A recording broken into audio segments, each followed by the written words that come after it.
Ayan guys. Iaano namin itong dadalhin namin itong truck ni Daddy doon sa ano. Papatingnan namin kasi nag-overheat.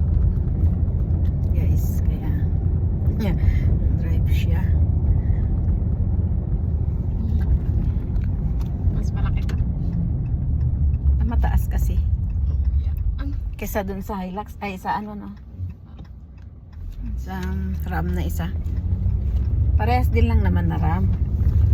Kaya hindi, parehas lang. Siguro hindi lang kasanay kasi like parang hindi ko siya gamay. Ngayon ko lang dinay ito. Siyempre yung, pero parehas lang sila ng RAM nyo. RAM nila. RAM nyo na RAM na nila. RAM truck. Yan. RAM 1,500 ito kasi. Parehas din lang doon sa RAM nila. Noon, na RAM na nila ngayon. Ayun, RAM din. Parehas din lang doon. RAM truck din. Meron pa ba? Ayun. Meron pa isa yan. Ay.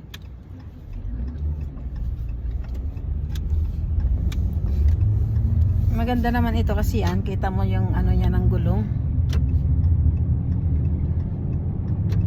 Basta nasa tama ka namang lane eh. Ayan guys. Ako kasi guys, ayokong i-drive ito.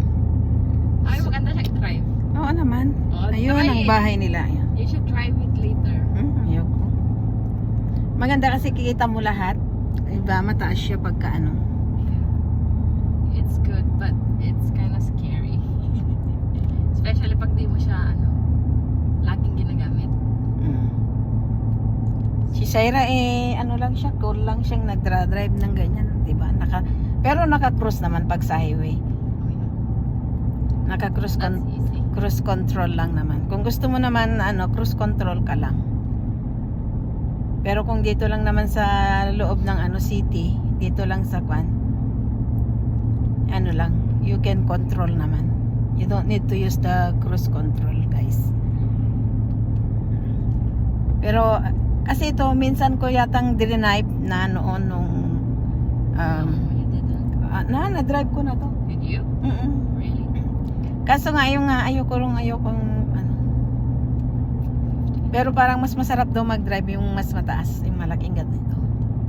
Yung sa akin kasi guys, kotse. Yun yung gamit ni mister ko ngayon. So ito papatingnan lang namin sa car dealer.